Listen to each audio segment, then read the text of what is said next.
I have, two cousins who had a friend who took his life just last night, right? Literally last night? Literally last night. Killed himself in front of his girlfriend at her job. And we had this whole conversation last night about insecure men and how, like, there's levels to it.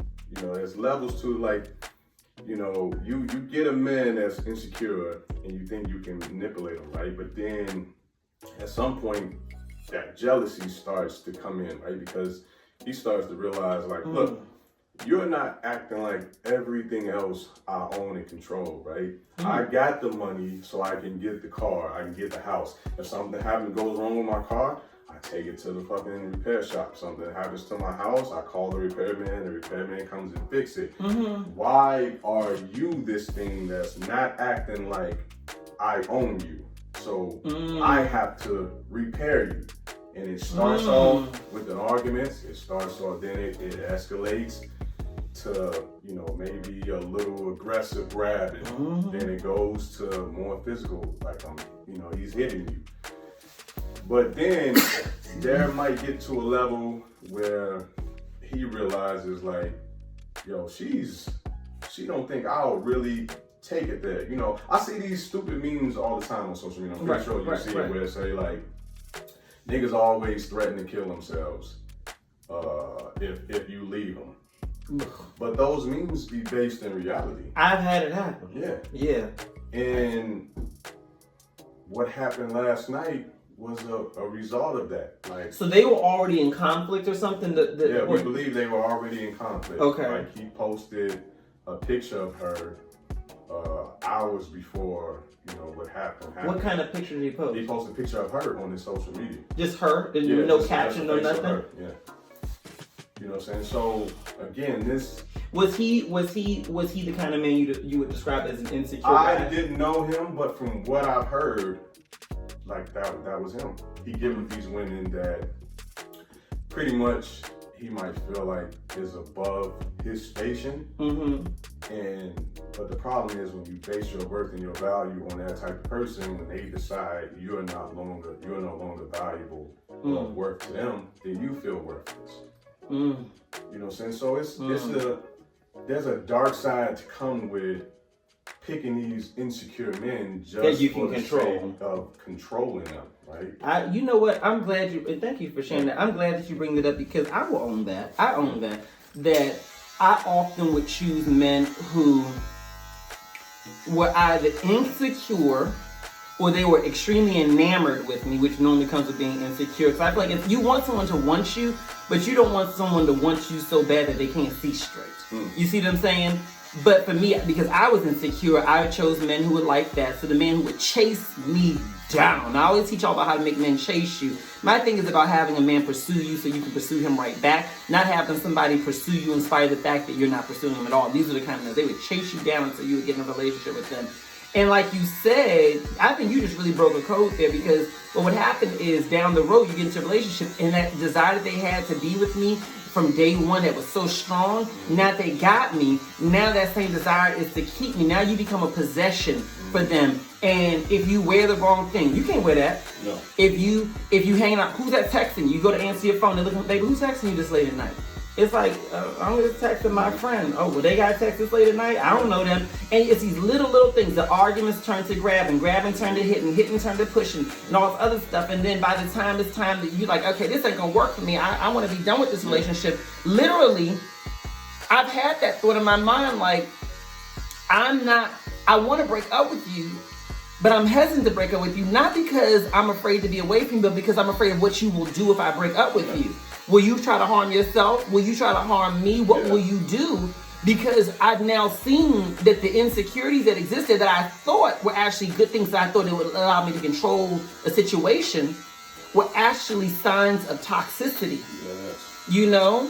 That I knew someone who did the same thing where I don't know the circumstance behind the situation, but I know he had a really troubled relationship with this woman he was with. And when she was like, I'm done, I don't want to be in this anymore, he went right to her doorstep.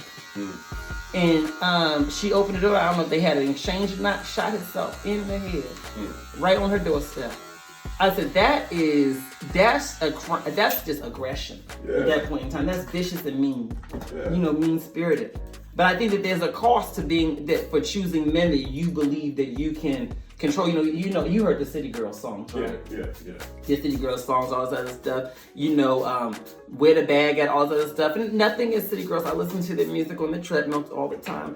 It's fun. To me, it's fun. But at the end of the day, you hear all this stuff, these songs about, basically running these men, getting money out of them, getting whatever out of them. And that sounds cute when you get in a bag, but what about down the road when he beating your ass? Yeah. Well, for a lot of women, I won't say for a lot of women, I need to stop saying that. I would say for some women, for a certain type of women, would probably be the best way to say it. They've, from young teenage girls, they've been in like these type of relationships. So they've developed like a sense of comfort, with this. I remember with my kid's mother, something not so similar, but I remember like when we first started dating, she told me about, the domestic situations that she used to have with her previous boyfriend, where he used to pull guns out on her and things like that, right? But here's the thing, when a woman is used to dealing with a certain guy like that, then she gets with somebody who has more, not so much a temper like that. There's a lack of the fear, right? So now the woman becomes... It's normalized for her. Now the woman becomes like the aggressor, right? Because she knows in that previous relationship that there's a red level. If I take it so far, here comes the hitting and here comes all the violence, right? Some women see it as a reflection of love. Yeah. If we don't get that mad at each other occasionally, it may not be love. But what happens when you deal with a man who's not that type, that's not putting your hands on you? And that was Now you don't have that fear, right? So now you become the abuser in the situation. You know what I'm saying? And that was, to me, one of the main factors of why I left them, because we had our arguments like any other couple, right? But the moment my kids walk in, I shut all that down. I go into dad mode. But she used to constantly just go at it. And, I shared this story with Kendra too. Like, the day that I left. Kendra is his girlfriend. The day that I left was, we was having an argument and the kids were in the house, right? We were in a totally separate room on the other side of the house. And it was a, heated argument. And my daughter walks in, right? Like I said, I shut it down. How old was she at the time? My daughter had to be like 3. Okay. Yeah. So old enough to know that mommy and daddy are in conflict. So I shut it down.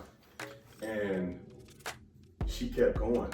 And I went to kind of like put my hands over her mouth, right? Because again, I never wanted my kids to see this, right? Because what they see, they recreate. I saw a situation with my parents, and it wasn't like they were in a domestic, violent situation, but it was actually the opposite of. I saw something that my mother had did to my dad, because my mother used to drink, and my dad was, if I'll say it like this, how like they say like a lot of the college girls, they like the drug dealing dudes like this. I used to always joke with my dad and say like my dad was the college girl, and my mother was the drug dealer, because like he chose the bad girl. Yeah. Okay. My dad is like, well spoken. He'll whisper his curse words. He'll talk like this, and like that's pops, right? Yeah. And so, I grew up and I saw that situation, right? So I was always cognizant of that, like, with my kids. And so I go to put my hands over her mouth, and she pushed the hell out of me, right? And in that moment seemed like it was, that moment was just a split second, but it seemed like it was like a full minute, like where I caught myself and I processed. And in that moment I said, I was so enraged, right? Because not only am I trying to, quiet this argument. To protect your children. Yeah, you just put your hands on me in front of my daughter. So, in that moment I said, this is the defining moment of me. Either I'm finna be that guy, or I have to be that guy that says, okay, this is where I walk away, right? Because this relationship is hitting a whole nother level. The disrespect is hitting a whole nother level where it's getting harder. And I will say it was getting harder and harder for me to control myself. Yeah, because like you said, just in the same, it's a cycle in the same way that she was in previous relationships that had physical. I'm assuming that those relationships are physical. You said guns pulled her and everything like that, and that traumatized her because she didn't come in, I'm sure, wanting to deal with that kind of stuff, but she normalized it in her mind, I'm assuming. Yeah. And she developed practices as a way to survive those environments. And although those relationships ended, at the end of the day, those same survival techniques were still there. So you meet somebody who doesn't require those survival techniques, but those are already ingrained in you, which is one of the reasons why it helps to heal and get some therapy between relationships if you know you've been traumatized by one. And then so now she's doing those to you, and then you hit that critical point in your relationship where you say, hold on, am I going to now change who I am in order to have survival mechanisms in this relationship? Because if you would have done that, then in your next relationship, you'd have been taking those then. This is how the cycle of abuse continues. Yeah, because you know what? Honestly, when men... Comment below. Let me know your opinions. Because I know men, again, working in a barbershop, we have these conversations all the time, right? Where in some spaces you do have, men that are comfortable saying they put their hands on women. Oh, easy. I heard somebody say the other day, he said, I told her, if you don't shut up, I'm basically, it's going to happen. He's just talking about this story as if it's just a regular thing in his house. I used to do this in the shop all the time, and like any of the guys in the barbershop back in Chicago, they remember this. So I used to just picture a barbershop full of men on a Saturday, usually 15, 20 guys in there, right? Yeah. So I used to go around the shop and I say this, I say, you come in your house and you catch your wife, your girlfriend, whatever, fucking another man. Okay. What's your response, right? So I go around the shop, right? Asking all the guys. Pause. Yeah. I want the opposite. You come into the house, you catch your man fucking somebody else. What's your response? Comment below. But go ahead. So I go around the shop one by one, right? And for the most part, you will notice, most men are gonna give like this macho fucking answer. Like what? Give me an example. Like, I'm gonna beat her ass, then I'm gonna pop dude, or I'm gonna pop both of their ass. Yeah. And I'm just like, why, right? That was always my follow-up, why, right? Man, cause she got me fucked up. Like, you know what I'm saying? Like, I gotta get my lick back. I'm like, look, bro, if you come in the house and you catch a woman, fucking another man, ain't no getting your lick back, bro. Like, it's already happened. There's nothing you can do to get your lick back. You know what I'm saying? You scarred, right?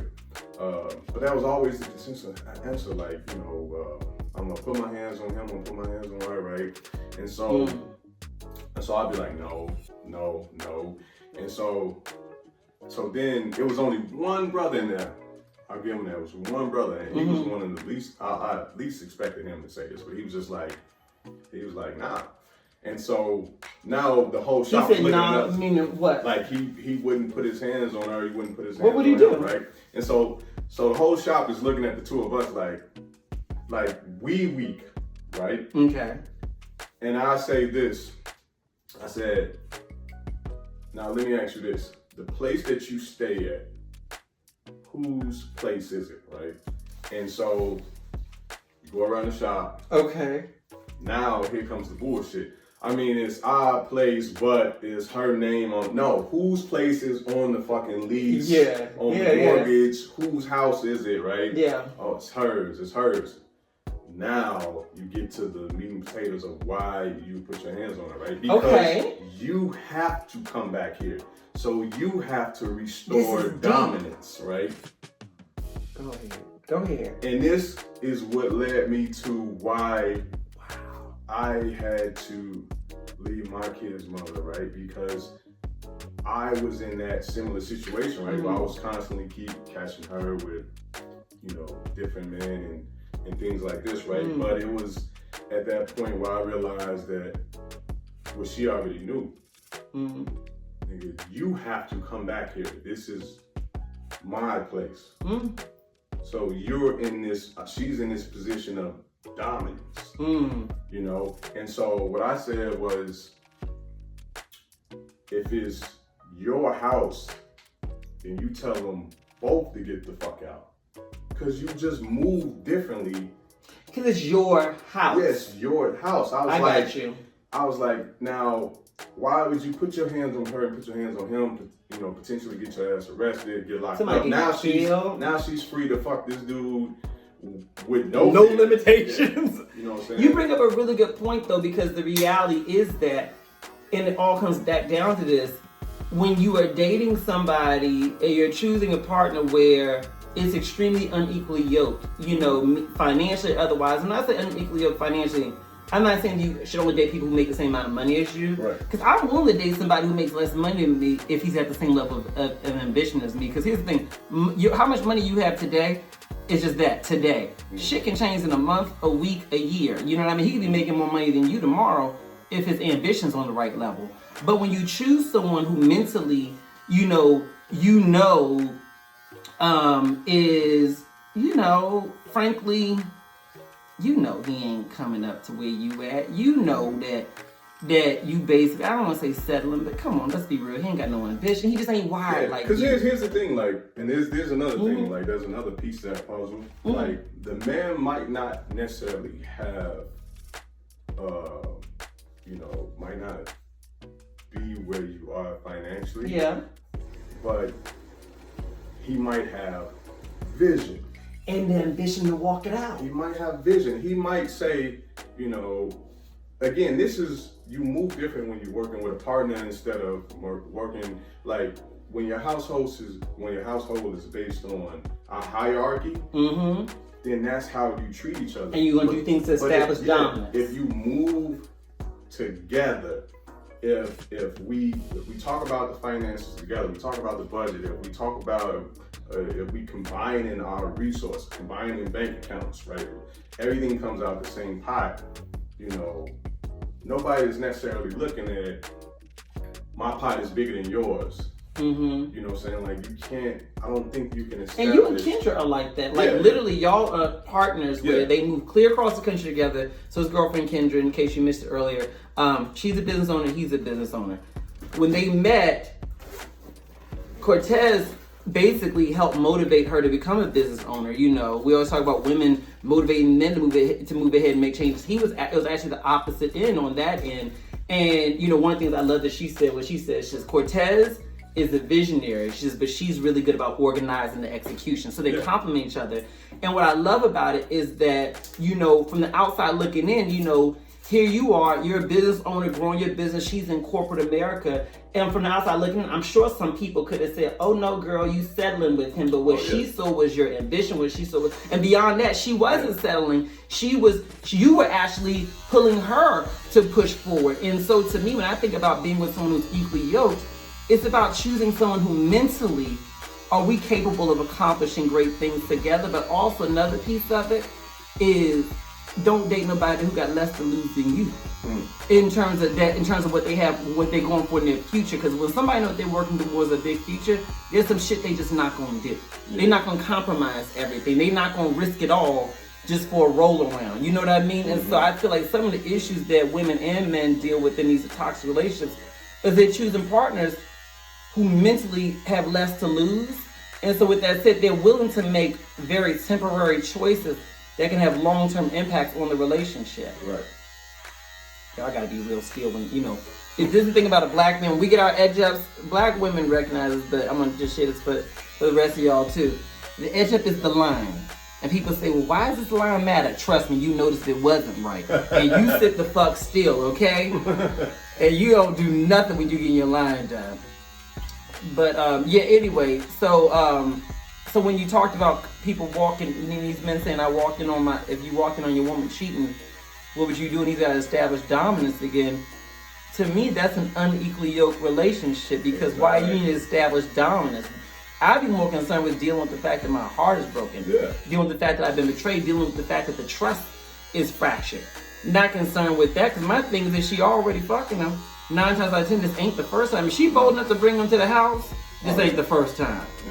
you know, and be concerned with what we need to do to end this relationship. And I had this conversation at a party I went to. At Ray J's the other night. We were talking about this with women, right? And I would love to get the women's opinions on this, right? Comment below with your opinion on this. So it was a group of people at the table. It was like 3 men, 3 women, right? And you know, was going around the table talking about longest relationships, right? And one woman said she had her longest relationship was like 22 years, right? Okay. And she said he cheated and he lied, right? Throughout the relationship? No.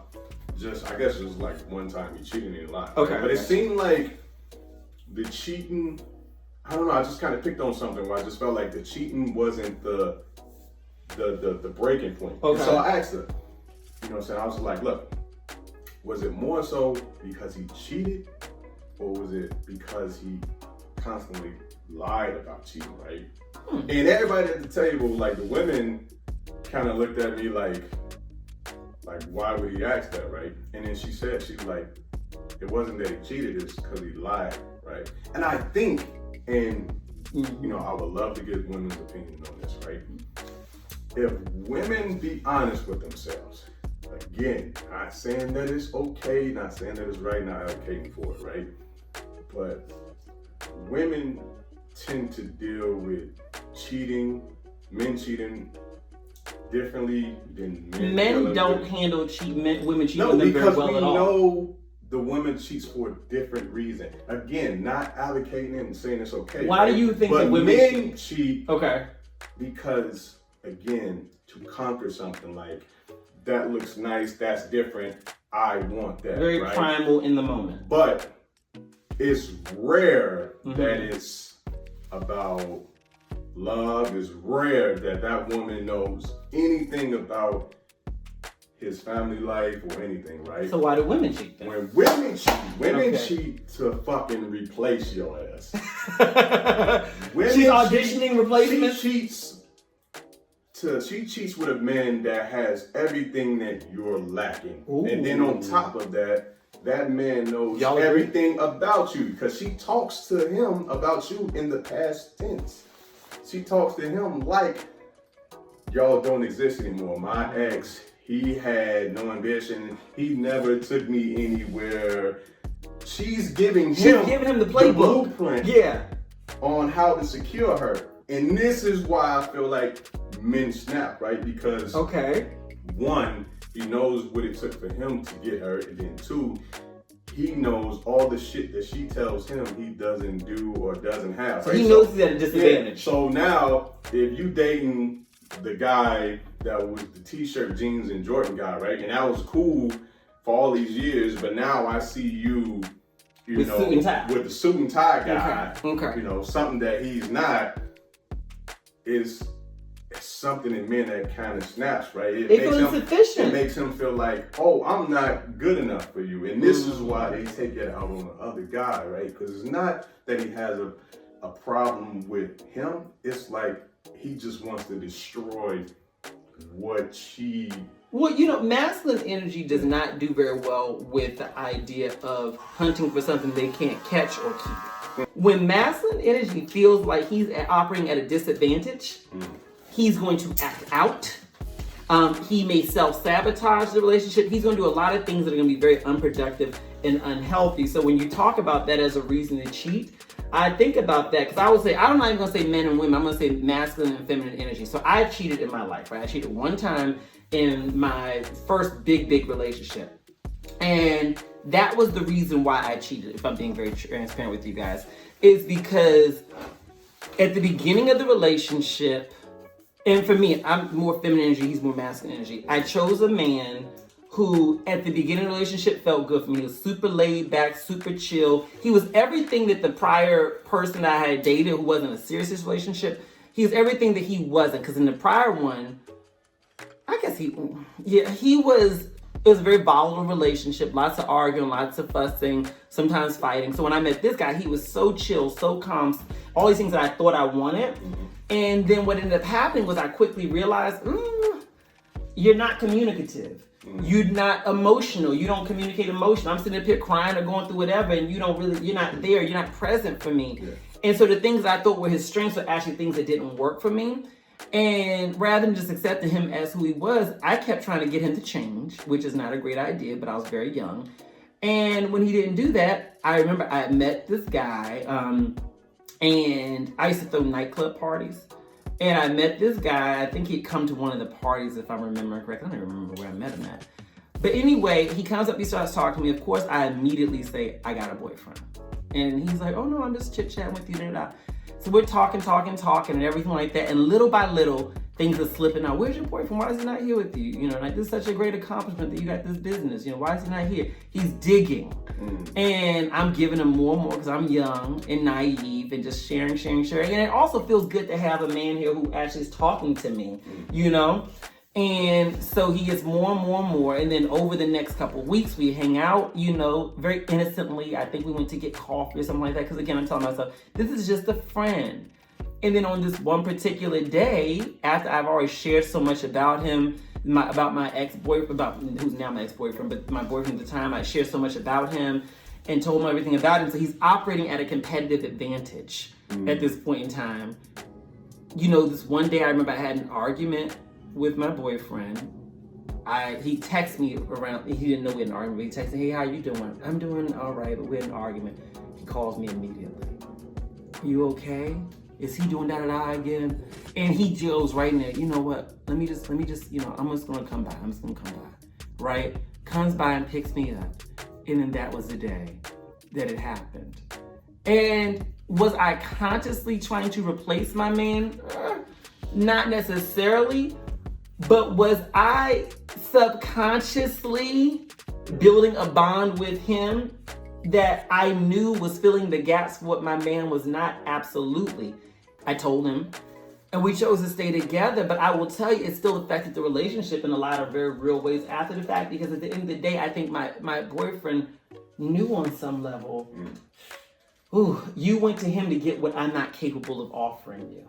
And I think that really, really affected his self-esteem for the rest of the relationship, you know, and it just was a cycle. It was a cycle. We stayed together for years after that, but it was always the dark cloud that hung over us, that not that I cheated, but that there were needs that I had that he couldn't meet. Yeah. And I think he felt insufficient because of that.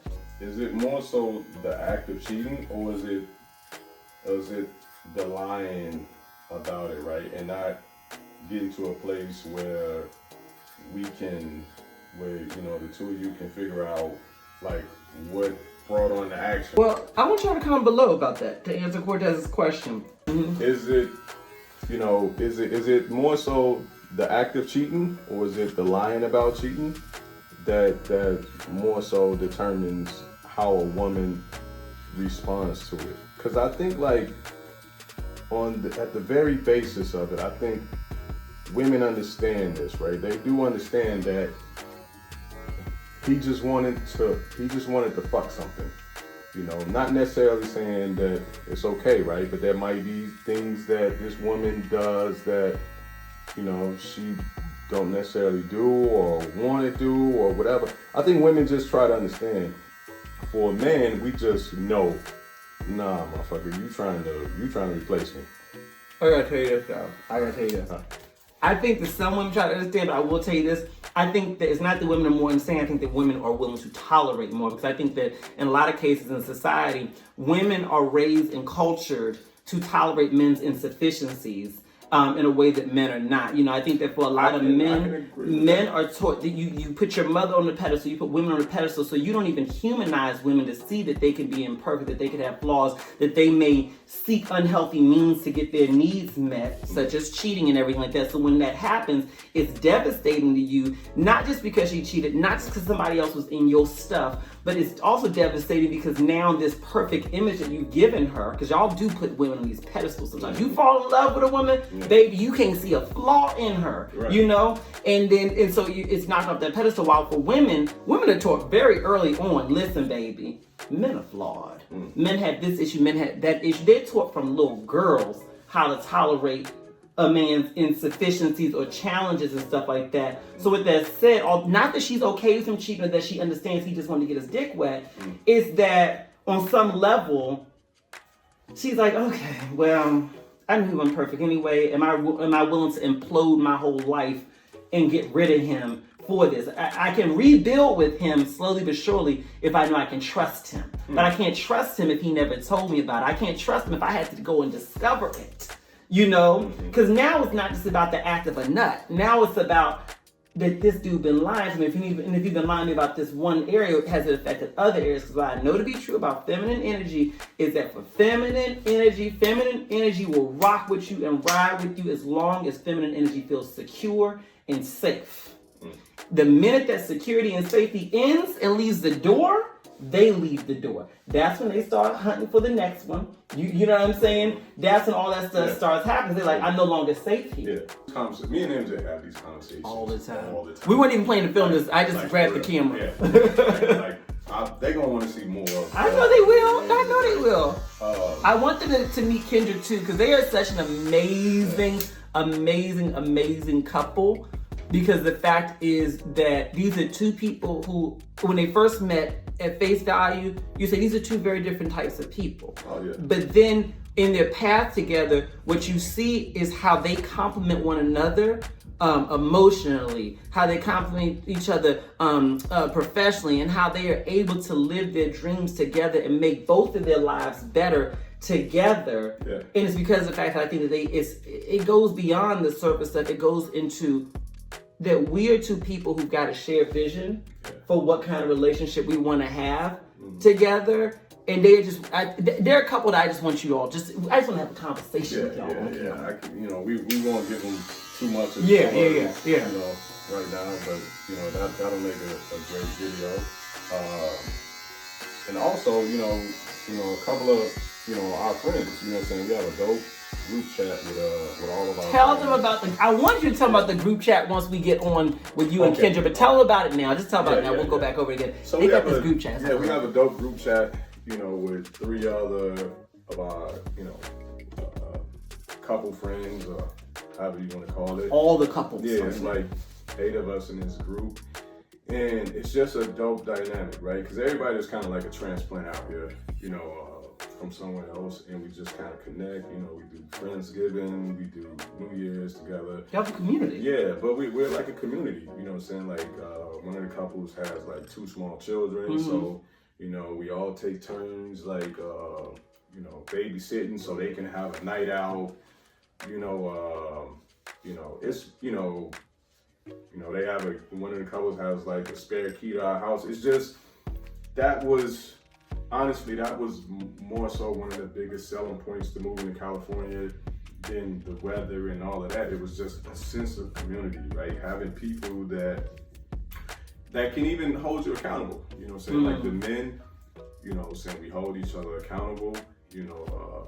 All of the women, our friends, all of the men. Because you got the couples when y'all have the separate group chat for the women and we got a group chat, men. then the men have their group chat, you know what I'm saying? The women have their group chat, you know what I'm saying? We come together, we plan our events, trips, and that's just such a dope dynamic, love that support system because it's like a group chat. And it's more than a group chat. The group chat is one of the mechanisms for them to communicate, but it's like you guys literally are all in these relationships that are you're dedicated to having healthy relationships. Yeah. And so you have literally built a support system around yourself of people who have the same mindset, which I'm not saying get rid of all your single friends when you get in a relationship, but I am saying some of your single friends are not going to be healthy for your relationship. Yeah. Once you get in it, some friends can't stay, and you need a support system.